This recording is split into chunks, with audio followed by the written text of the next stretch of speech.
In today's video, we are going to quickly discuss the difference between 2 ohm subwoofer and the 4 ohm subwoofer. Which one should you choose?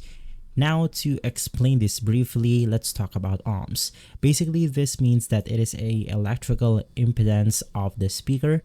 Lower ohms means less resistance, more power drawn from the amplifier, and higher ohms means more resistant, less power draw. Now let's then compare the 2 ohm versus 4 ohm subwoofer. Now 2 ohm subwoofer is simply best if you have a multi-channel amplifier or an amp that is stable at low impedance. If you want more power from the same amp, basically amp C is less resistant. And lastly, if you plan to bridge channels for multiple output or more output.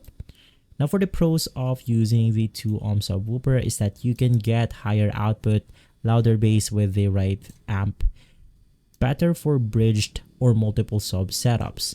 The cons is going to be some amp can overheat or go into protection if not stable at low impedance. And for the last con, it's not ideal for small or weak amps.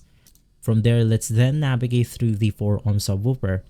Now it's best if your amp isn't powerful or doesn't handle low impedance well, if you want a stable, easy load for the amp, and lastly, if you're using a single sub without bridging. For the pros, it's easier on most amps, it runs cooler and stable, you have good power handling with modest amps, and lastly, we have common and easy to match setup. The cons is going to be more right here. Typically draws less power than 2 ohms on the same amplifier, slightly less maximum output potential. So which one should you choose?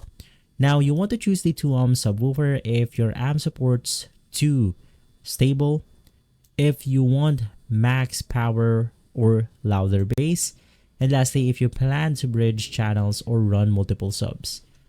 You want to choose the 4 ohm subwoofer if your amp doesn't like low ohms, if you want a reliable easy setup, and lastly if you're using one sub and doesn't need the max horsepower. Now as a quick rule of thumb before we end the video is that 2 ohms means more power potential, needs stronger amplifier. Now for the 4 ohms, it's safer for weaker amps and easier to match. So you can just go ahead and focus on this 2 rule of thumb right here.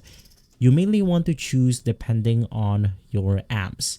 If this video has been helpful, leave a like, subscribe, and follow guides to everything for more videos like this. Thanks for watching.